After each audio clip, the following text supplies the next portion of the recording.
नागपूर करंजखेड येथील ग्रामदैवत श्री रेणुकादेवी यात्रोत्सवाची सुरुवात झाली असून विविध कार्यक्रमांचं आयोजन या निमित्तानं करण्यात आलं। यात्रोत्सवानिमित्त भाविक भक्त लिंबाचा नवस देवीला करत असतात, म्हणजे लहान लेकरांना मातंग समाजाच्या इकडनं लिंब नेसून वाहण्याची प्रथा अजूनही जपली जाते। दुपारी 4 ते 6 वाजेपर्यंत यात्रेतील 12 गाड्या संपन्न झाल्या तर रात्री 8 वाजता पालखी आणि पूत मिरवणूक होते। 9 वाजता दशावतार सोंगाचा कार्यक्रमाला सुरुवात होऊन गुरुवारी जंगी कुस्त्यांच्या आखाड्याचं आयोजन करण्यात आलंय। यामध्ये 10 रुपये ते 11,000 रुपयापर्यंत बक्षीस देण्यात येणार आहे।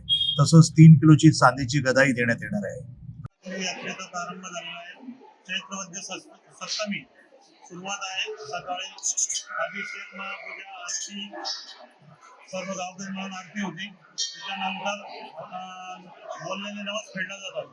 त्याचप्रमाणे 12 गाड्या पोत आणि दशावतार आणि 24 तारखेला पुस्तकाचा जंगी कार्यक्रम होणार आहे। तरी सर्व भाविक भक्तांना आमचं नमस्कार।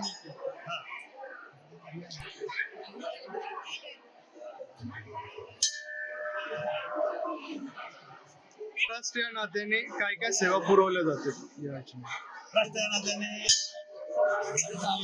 सर्व भाविकांना पाणी पिण्याची सुविधा, यात्रेमध्ये सर्व लाईटिंग व्यवस्था करणे, त्याचप्रमाणे येणाऱ्या भाविक भक्तांना पाण्याचं सावली सगळं आपण सर्व व्यवस्था करत असतो।